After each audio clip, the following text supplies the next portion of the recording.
जब सुने के होई भोजपुरी गाना बस बजे के चाही गाना।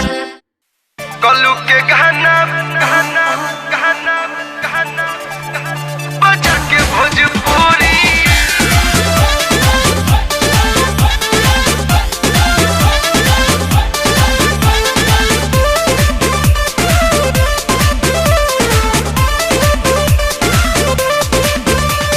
सबको मुबारक हैप्पी न्यू ईयर। मस्त रहा खा पी के मुर्गा बियर। सही में का हो मुर्गा बियर। हाँ, सबको मुबारक हैप्पी न्यू ईयर। मस्त रहा खा पी के मुर्गा बियर। सॉन्ग चालू कर जिससे बनता है मूड, नहीं हॉलीवुड और नहीं बॉलीवुड। अरे बंद कर तो का बजाए तो सुन, नया साल मनैहा जरूरी, डीजे पर गाना बजा के भोजपुरी।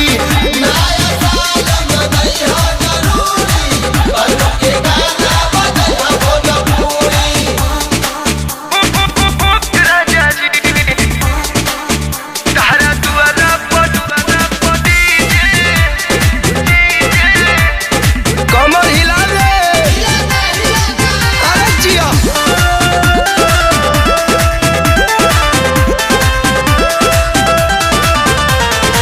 सौ के चंदा लगावे के, पार्क में पिकनिक मनावे के, देव भैया के भी बोलावे के। सौ के चंदा लगावे के, पार्क में पिकनिक मनावे के।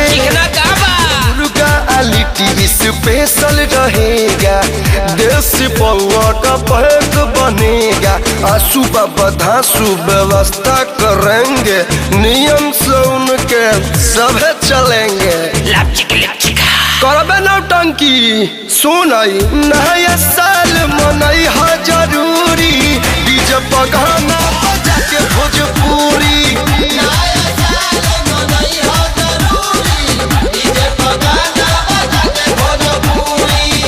खाली भोजपुरी बाजी रे।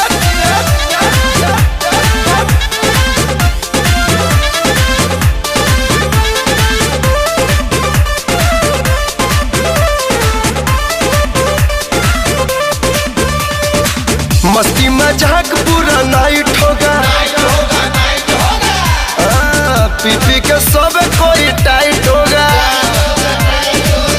बिहार में बंद बा, मस्ती मजाक पूरा नाइट होगा।